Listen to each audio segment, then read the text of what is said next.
It started as most things do, with my boredom. I was surfing around on YouTube, looking for funny videos or scary videos, when I stumbled across something that caught my interest. It was run by a user who went by the name The Meat Man, and it involved some stop-motion footage using some very disturbing puppets. The thing that honestly caught my eye first was the thumbnail. It was a figure that appeared to be crafted entirely out of ground meat. I remember seeing the model and lifting an eyebrow as I took in what I was seeing.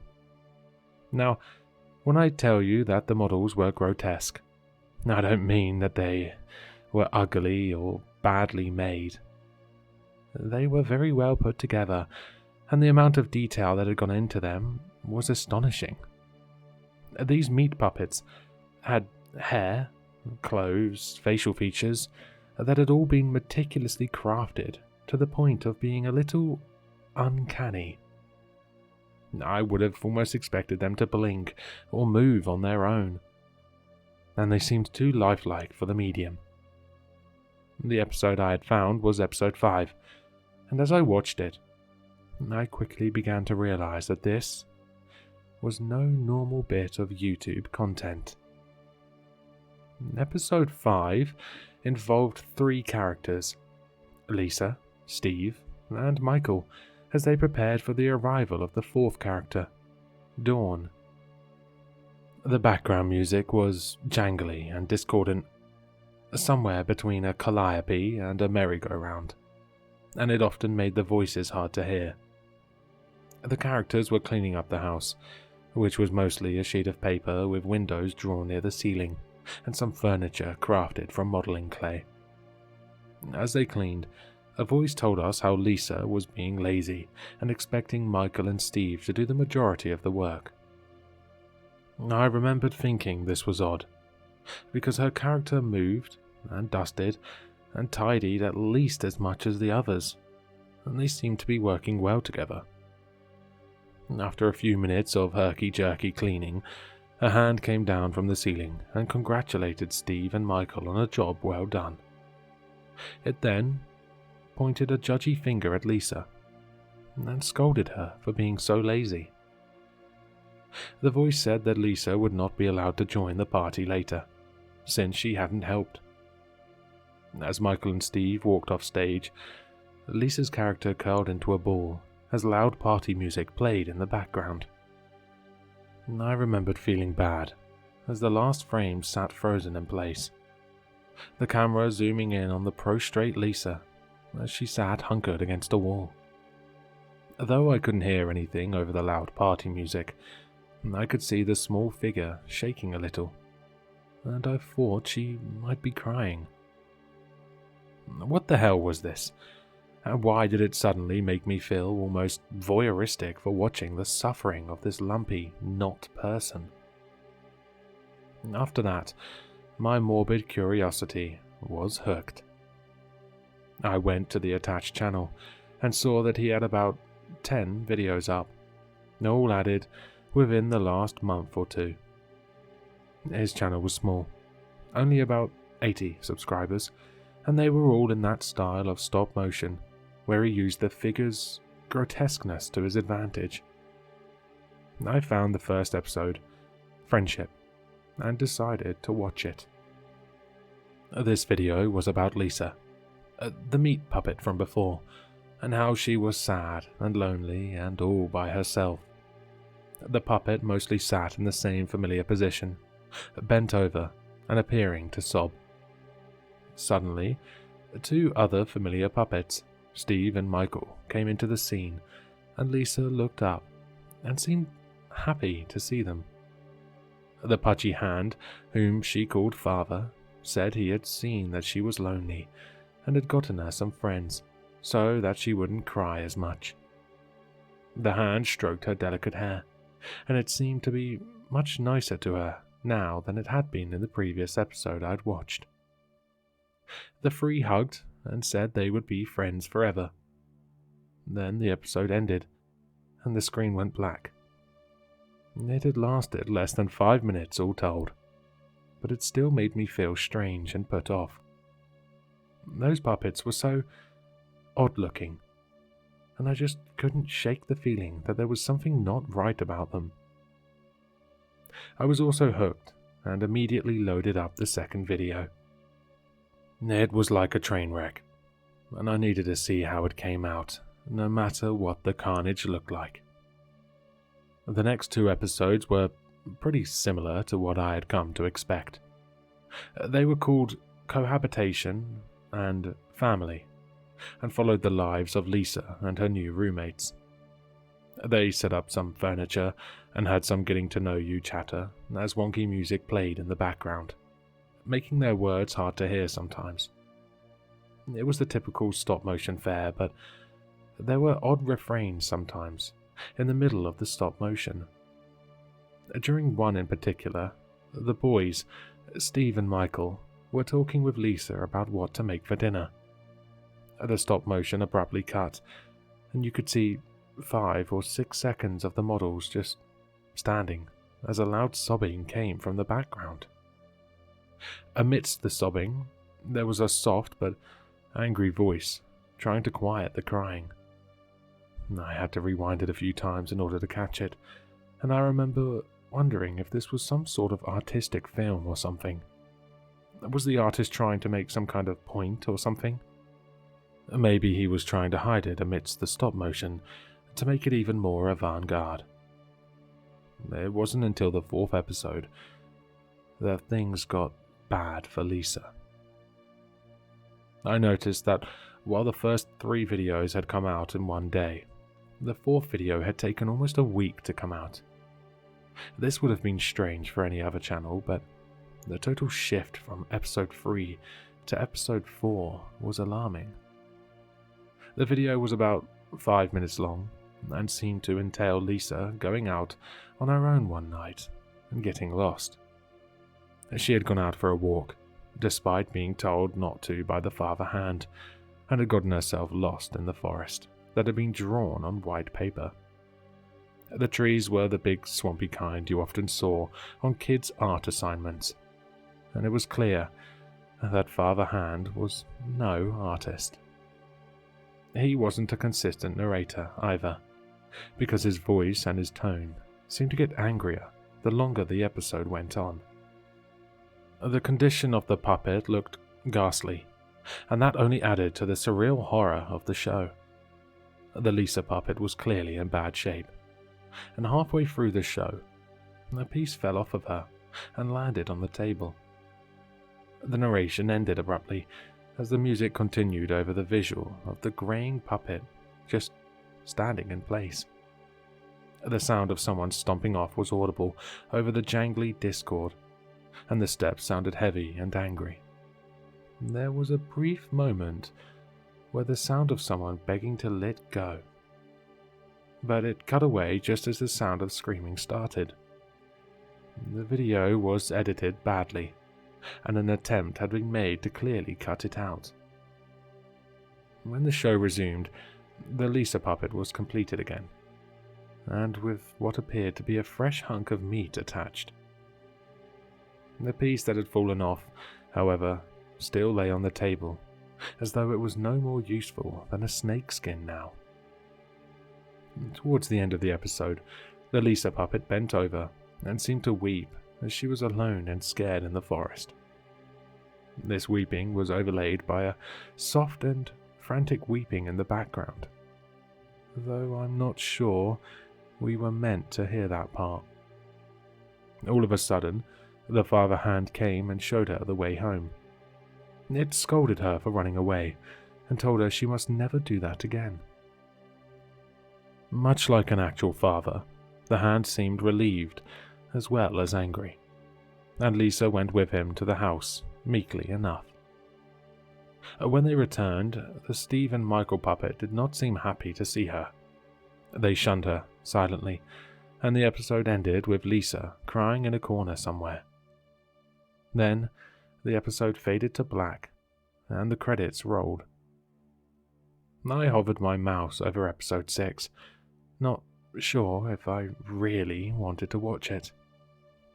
Episode 4, called Thankless, made episode 5 make a lot more sense now. Father Hand was still likely punishing Lisa for running away, though the start of the episode had made it very clear that she had just been going for a walk. The episodes were easy enough to follow, but something in them still made me uneasy. Why were these characters living under this fatherly hand character? Why did the narrator call them roommates if Father Hand treated some of them like children? The whole show just had an odd surrealist nature to it, and there seemed to be an underlying story that I just wasn't getting. I was invested though, and had to see how it came out. Episode 6 was the strangest by far, and the comments on the video seemed to prove that I wasn't just going crazy. It was called Melancholy, and the episode started with the same weird dance music and a shot of Lisa hunched up and crying. The crying, however, was not the canned sound it had been before. The episode was 3.5 minutes of someone sobbing heartbreakingly, the kind of sobs that are equal parts hopelessness and terror.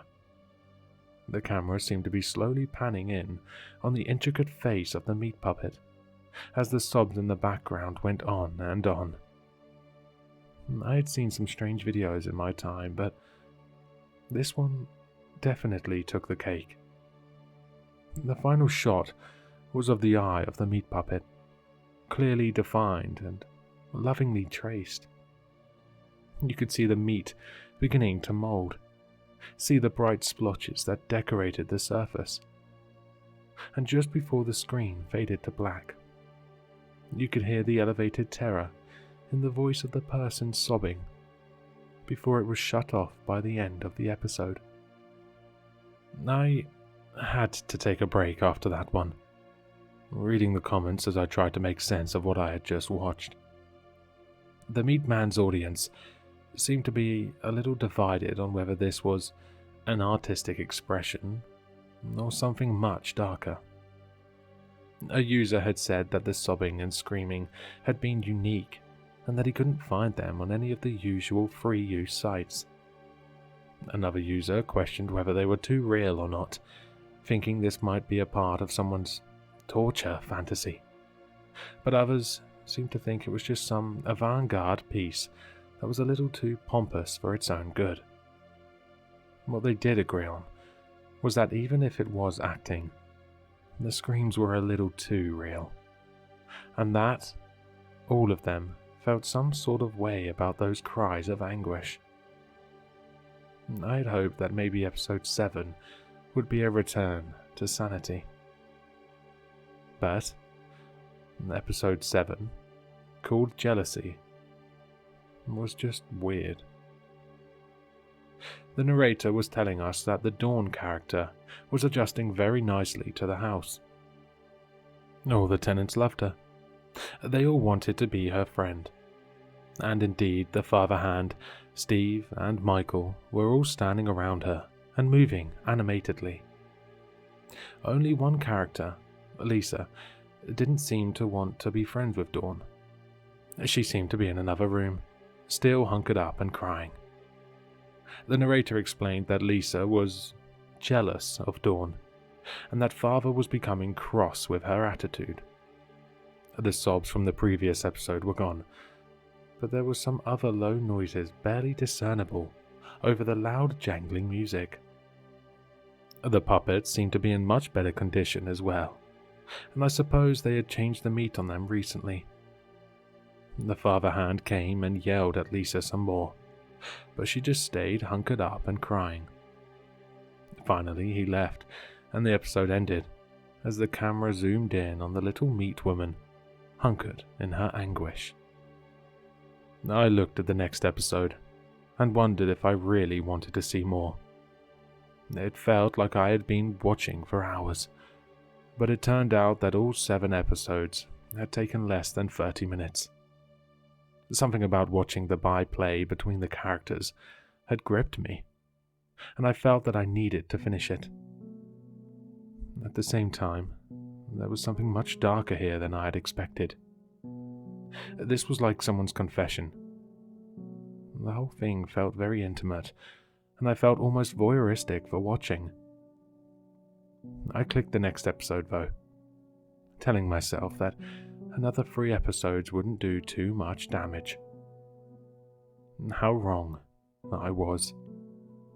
Episode 8, called Hatred, opened with Lisa leaning against a paper wall as the others tried to get into her room. They started out nicely, asking her to come out, wanting to talk and wanting to see her. The narrator told us that Lisa had been shirking her chores and saying unkind things to Father Hand about the other roommates. Father Hand had, of course, shared these things with the others, and now they wanted to talk with her. As their knocks became pounds, all 3 of them pulling up on the paper door as they banged and kicked, Lisa pulled her hands to her ears and put her head between her knees. The narrator told us how Michael and Steve wanted to talk with her, and how Dawn was really upset that Lisa would judge her so hastily. As they pounded and banged on the paper door, Father Hand suddenly came into the scene. Lisa looked up from her knees and seemed unsure of what to make of the sudden appearance of the fatherly phalange. Father Hand told her that she had brought discord to the house, and that he could no longer ignore her insolence. The hand turned itself into a fist and began to beat the puppet savagely. Chunks of meat fell off and were squashed beneath the pounding. The wire body was twisted and warped, and the whole scene was made all the more horrific by the overlying carnival tune that scratched like razors across my brain. It ended as Steve and Michael knocked, and the camera zoomed in on the sad pile of meat that Lisa had become. The episode ended abruptly, and when I saw a pale figure staring back at me from the suddenly dark screen, it took me half a second to realize the pale and sweating figure was me. Episode 9, Contrition, was next, and there was no question on whether I would watch it or not. I needed to know what came next. Episode 9 was as different from the others as night and day. It was a shaky cam of someone walking through a wood by night. A butter yellow light provided a small patch of illumination, and whoever was recording was breathing heavily as they trudged through the woods. The woods were preternaturally silent as they went, and the leaves crunching underfoot were loud and jarring. The video was 4 minutes long, and 3.5 minutes were nothing but walking feet, crunching leaves, and heavy breathing. Then, abruptly, they stopped before a small round stone. The ground before it freshly turned up and put to rest sloppily. "Sleep well, Lisa," came the phlegmy voice of the cameraman. Then, it all went black again. I hit the 10th episode before I could even think about it, wanting to see how it ended. Episode 10, Ambivalence, seemed to be a return to normal. Dawn was sitting on the couch, seeming to laugh at something on a TV out of view. Michael and Steve seemed to be milling about, cleaning or just chatting. The wall that had marked Lisa's room was nowhere to be seen. The father hand looked over them, benevolently, as the narrator told us about Michael looking for a book he had misplaced, and Dawn watching her favorite show. All seemed well. All seemed normal. Other than the broken corpse of Lisa that lay on the floor. The damage that Father Hand had done still lay about the ground, and the meat was brown and dry. Flies had begun to circle the meat body, and if one of the puppets had to go near her, they simply walked unheading over the body. The only character who seemed to notice her was the Father Hand. He would look down at her from time to time, almost smugly, and shake his head before looking back at the other happy puppets. Episode 10 went dark, and I was yet again left wondering what I had just seen.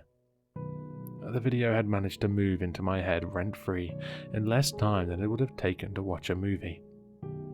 I moved on to other videos and other activities, but the images were never far from my mind.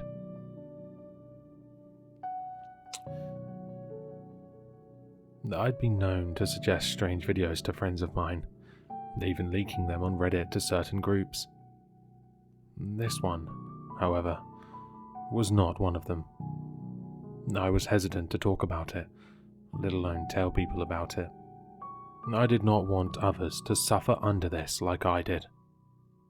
And that was probably why I was thinking about it when I saw the poster. I was traveling for work. I work as an expert witness for specific cases, and I do a lot of traveling and a lot of waiting, which often leads to aforementioned boredom.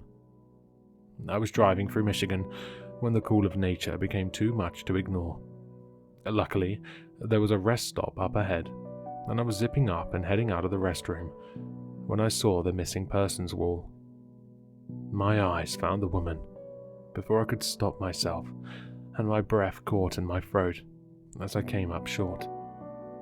The woman's name was Elizabeth Rainey, 23, and she had been missing for the last 4 months. The poster was new, unmarred by yellowing and creasing, and I pulled it easily from the bulletin board. Looking at her face, I realized how much work must have gone into each puppet. Her nose, her wide forehead, the small dimple in her chin, the dent in her left cheek from some childhood accident. They were all there, and they had all been lovingly added onto the porous face of the meat puppet. I took the poster back to my car, my check-in time approaching quickly, and called a friend of mine who worked at my local police department. I told him about the girl, about the YouTube channel, about the videos, and he said he'd look into it without much enthusiasm. When he called me later that day to thank me for the information, he sounded much more interested in what I had to say. I called him again a few weeks later and offered to buy him drinks if he'd sate my curiosity. He was willing, but said I might not want to know as bad as I thought I did. Over drinks, he told me the whole sad story. My friend had a friend too. His friend was an agent with the FBI, and after watching the videos, my friend had told his friend. He sent him a link to the channel and asked him to take a look. After watching the drama himself, he had tracked the IP and decided to see what they could find about this guy. Turned out, Elizabeth wasn't the only familiar face that was missing in the Michigan area. Michael Chavez, Stephen Choate, and Dawn Lee were also missing from the same area. The IP address was coming from an old house near Lake Huron. The owner, David Matthews, owned the house and quite a lot of the acreage out there. When they had raided his house, they had caught David by surprise and found more than they bargained for. He had been keeping them in his basement. The sick bastard had a large, finished basement with 4 separate rooms. The central room held a couch, a TV, and a large kitchen table, with a small set for the show and a camera. The puppets were on a shelf nearby, their bodies grey and sagging off of their clothes hanger bodies. The other implement in the room was a large, rusty meat grinder. A meat grinder with strands of rotting meat hanging from the spout. He said the flies had been thick in the room, and the sounds of moans had not begun until they started kicking down doors. Dawn, Michael, and Steve were lying in their respective rooms. Most of them, anyway, he had said, taking a long pull from his beer. He sent me the photos of the crime scene. I wish to God he hadn't. David had been in the room that had likely once belonged to Elizabeth. He had been wearing her dress, the fabric badly stretched around his frame, and was sobbing in the corner. No matter what the agent said to him, his response was always the same. His rocking making a strange grinding noise as his butt slid over the concrete. He said, "I shouldn't have played God. I shouldn't have made her sleep." Just kept saying it again and again and again.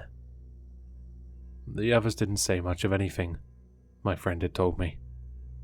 He had scooped them to the bone, cutting off fingers and toes and arms and legs, so he could grind them up to make their puppets.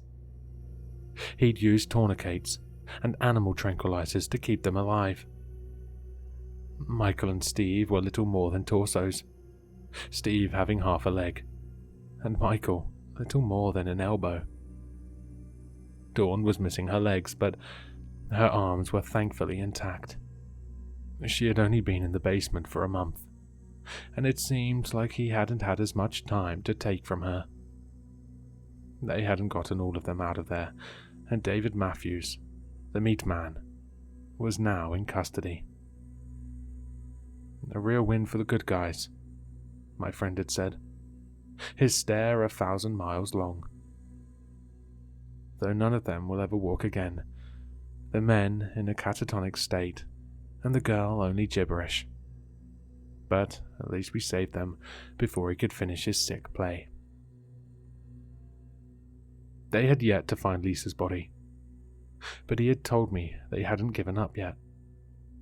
As I sit here, going over the facts as I write, it all just runs through my head like a rat in a maze. Every moan, every sob was this sicko harvesting his victims so he could replace the flesh of his precious puppets. I was an unwilling participant in this, watching and encouraging this sick bastard to continue. I want to forget it, but I can't. I may never forget what I saw in that short hour of my life. I may never forget the terrible knowledge that the meat man has invested in me, and I may find my curiosity sated for quite some time. I think my days of roaming YouTube in my boredom may be at an end.